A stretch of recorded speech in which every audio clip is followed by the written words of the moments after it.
Radhe friends, welcome to सारा classes. आज हम पढ़ेंगे स्कीमेटिक एटॉमिक स्ट्रक्चर। एटम का स्ट्रक्चर किस तरह से स्कीम किया जाता है, किस तरह से होता है।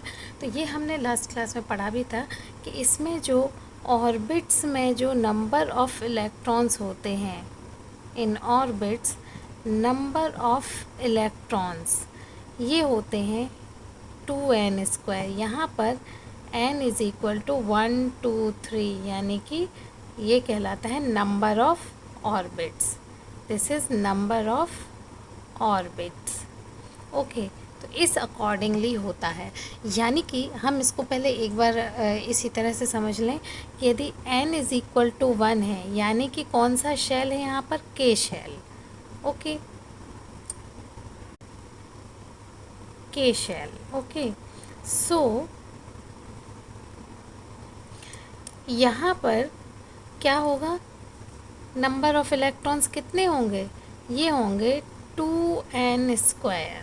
ठीक है, कितने होंगे, नंबर ऑफ इलेक्ट्रॉन्स यानी कि 2n²। ये हो गया 2 × 1² यानी कि 2। फर्स्ट ऑर्बिट में कितने इलेक्ट्रॉन होंगे, 2। उसी तरह से यदि n इज़ इक्वल टू, यहाँ पर क्या था, 1। ठीक है, अब n इज़ इक्वल टू 2 है यदि, यानी कि ये कौन सा शेल है, L शेल। ओके, यानी कि L ऑर्बिट भी कह सकते हैं आप इसको। ठीक है, तो यहाँ पर 2n² यानी कि 2 × 2², 2 × 4 यानी कि 8। सेकंड वाले में, सेकंड ऑर्बिट में इसमें कितने शेल होंगे, L शेल, यानी कि 8 शेल होंगे।